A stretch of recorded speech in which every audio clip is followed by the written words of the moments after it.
ওম শান্তি।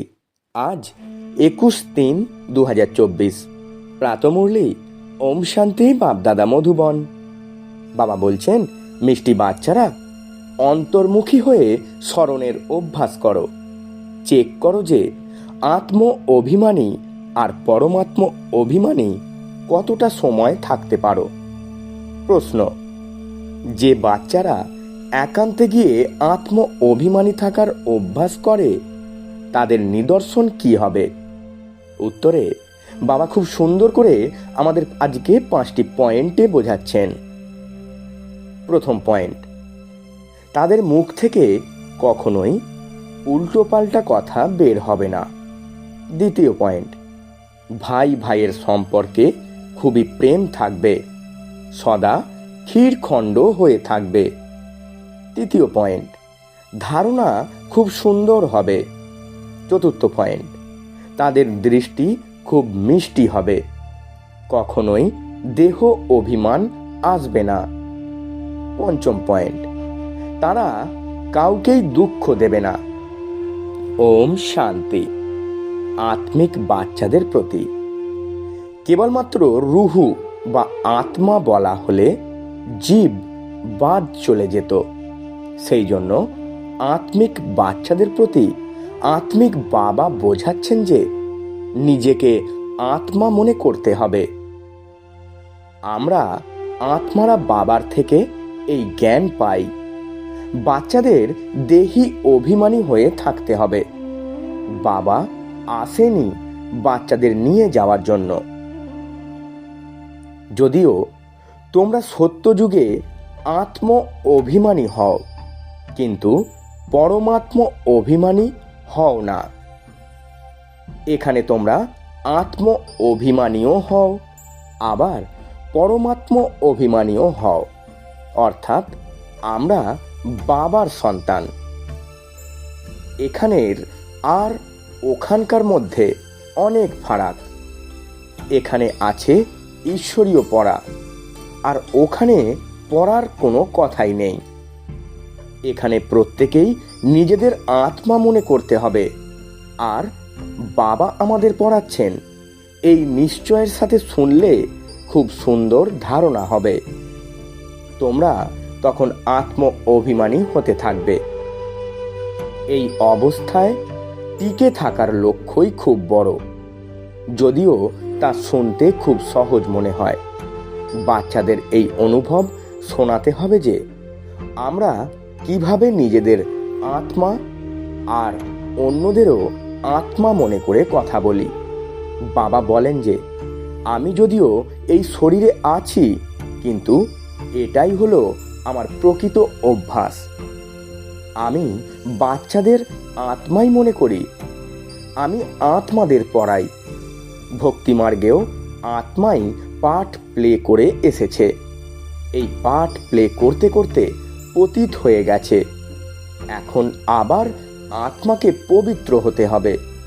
তাই যতক্ষণ বাবাকে পরম আত্মা মনে করে স্মরণ না করবে, তাহলে পবিত্র কিভাবে হবে? এর উপরে বাচ্চাদের খুব অন্তর্মুখী হয়ে স্মরণের অভ্যাস করতে হবে। জ্ঞান হলো সহজ, বাকি এই নিশ্চয় যেন পাকা থাকে যে আমি আত্মাই পড়ি, বাবা আমাদের পড়ান। তখন ধারণাও হবে, আর কোনো বিকর্ম হবে না। এমন নয় যে এখন আমাদের কোনো বিকর্ম হয় না। বিকর্মাজিত তো অন্তিম সময়ে হবে। ভাই ভাইয়ের দৃষ্টি খুবই মিষ্টি থাকে। এতে কখনোই দেহ অভিমান আসবে না। বাচ্চারা বোঝে যে বাবার এই জ্ঞান খুবই গভীর। উঁচুর থেকে উঁচু যদি হতে হয়, তাহলে এই অভ্যাস খুব ভালোভাবে করতে হবে। এর প্রতি দৃষ্টি দেওয়া উচিত। অন্তর্মুখী হওয়ার জন্য একান্তেরও প্রয়োজন। যেমন বাড়িতে কাজকর্ম, ব্যবসা ইত্যাদির মধ্যে একান্ত সময় পাওয়া যায় না। এখানে তোমরা খুব ভালোভাবে এই প্র্যাকটিস করতে পারো। বাবা বলছেন আত্মাকেই দেখার প্র্যাকটিস করতে হবে। নিজেকেই আত্মা মনে করতে হবে। এখানে এই অভ্যাস করলে তা অভ্যাসে পরিণত হবে। তারপর নিজের চাটও দেখা উচিত যে আমি কতটা সময় আত্ম অভিমানী থেকেছি। আমরা আত্মাকেই শোনাই, তার সঙ্গেই কথা বলি। এই প্র্যাকটিস খুব ভালোভাবে হওয়া চাই। বাচ্চারা বোঝে যে এই কথাটা তো ঠিক। আমাদের দেহ ভাব যেন দূর হয়ে যায়, আমরা যেন আত্ম অভিমানী হয়ে যাই, নিজে যেন ধারণা করতে পারি আর অন্যদেরও তা করাতে পারি। চেষ্টা করে নিজেকে আত্মা মনে করে বাবাকে স্মরণ করা, এই চাট হলো খুব ডিপ। বড় বড় মহারথীরাও বুঝতে পারেন। বাবা বিচার সাগর মন্থনের জন্য দিনে দিনে যে সাবজেক্ট দিচ্ছেন, এ তো খুবই বড় পয়েন্ট। এরপর কখনোই মুখ থেকে কোনো আজে বাজে শব্দ বের হবে না। ভাই ভাইয়ের মধ্যে খুবই স্নেহের সম্পর্ক তৈরি হয়ে যাবে। আমরা সবাই ঈশ্বরের সন্তান। তোমরা তো বাবার মহিমাকে জানোই। কৃষ্ণের মহিমা আলাদা, তাকে বলা হয় সর্বগুণ সম্পন্ন। কিন্তু কৃষ্ণের কাছে গুণ কোথা থেকে আসবে? যদিও তার মহিমা আলাদা, তবুও সর্বগুণ সম্পন্ন তো জ্ঞানের সাগর বাবার থেকেই হয়েছেন, তাই না? তাই নিজেকে খুব পর্যবেক্ষণ করতে হবে। প্রতি পদে সম্পূর্ণ পোতামেল রাখতে হবে। ব্যাপারীরা সারাদিনের হিসাব রাতে করেন, তোমাদেরও তো এ হলো ব্যাপার। রাতে নিজেকে দেখতে হবে যে সারাদিন আমরা সবাইকে ভাই ভাই মনে করে কথা বলেছি কি, কাউকে দুঃখ দিইনি তো। কেননা তোমরা জানো যে আমরা সব ভাইরা এখন ক্ষীর সাগরের দিকে যাচ্ছি। এ হলো বিষয় সাগর। তোমরা এখন না রাবণ রাজ্যের আর না রাম রাজ্যে আছো, তোমরা মাঝখানে আছো। তাই নিজেকে আত্মা মনে করে বাবাকে স্মরণ করতে হবে। দেখতে হবে কতখানি আমাদের এই ভাই ভাইয়ের দৃষ্টির অবস্থা রয়েছে। আমরা সকল আত্মারাই নিজেদের মধ্যে ভাই ভাই। আমরা এই শরীরের দ্বারা পার্ট প্লে করি। আত্মা অবিনাশী, শরীর বিনাশী। আমরা 84 জন্মের পার্ট প্লে করেছি।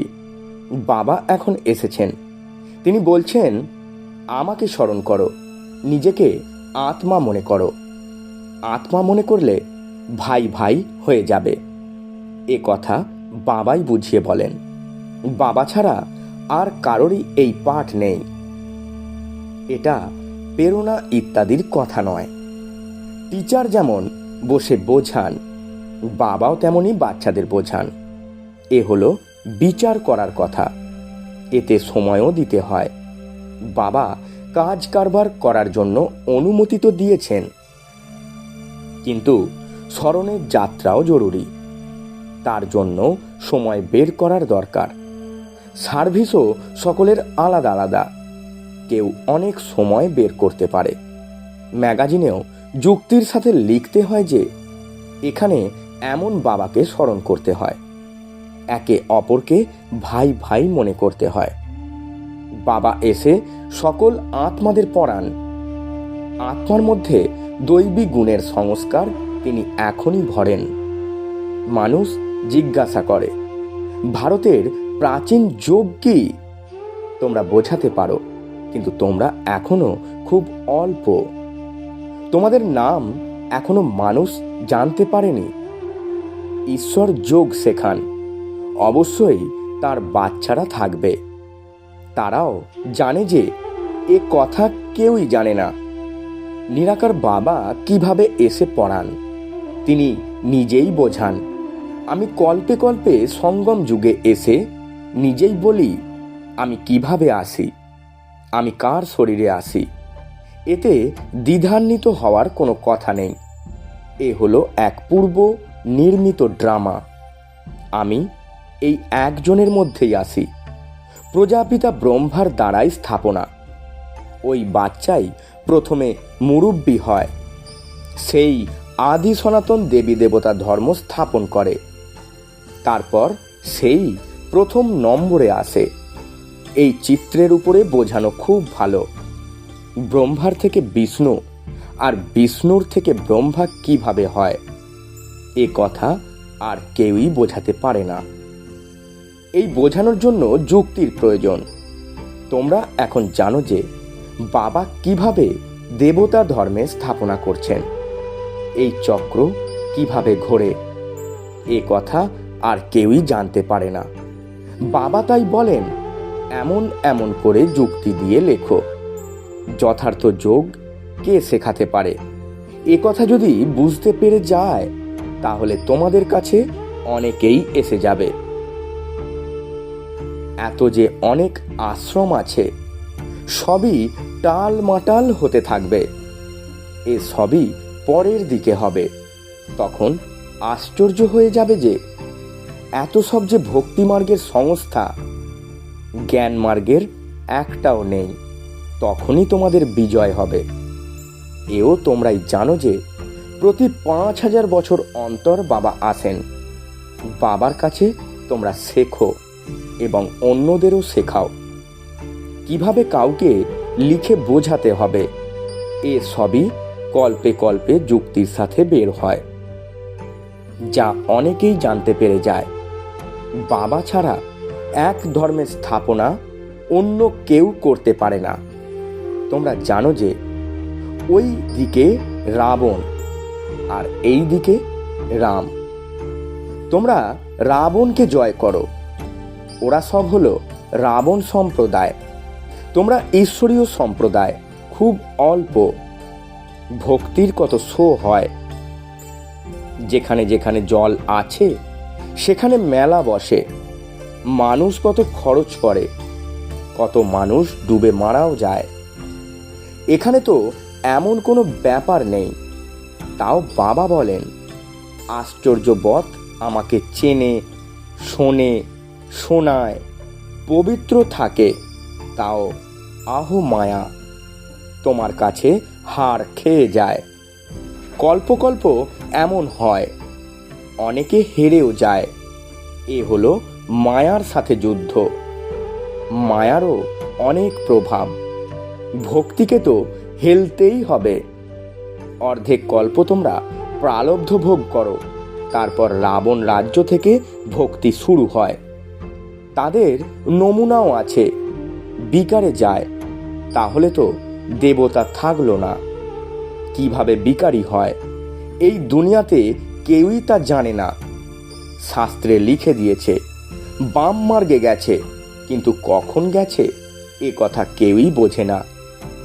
এই সব কথা খুব ভালোভাবে বুঝতে এবং বোঝাতে হবে। এও তখনই বুঝবে যখন নিশ্চয় বুদ্ধি হতে পারবে। তাদের তখন চেষ্টাও হবে। তারা বলবে, এমন বাবার সঙ্গে আমাদের মিলন করাও, কিন্তু প্রথমে দেখো যে ঘরে যাওয়ার পরে এমন নেশা থাকে কি, নিশ্চয় বুদ্ধি কি থাকে?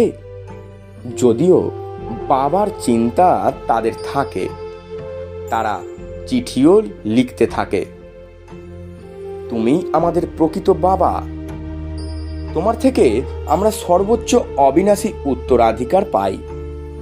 তোমার সাথে মিলিত না হয়ে আমরা থাকতে পারি না।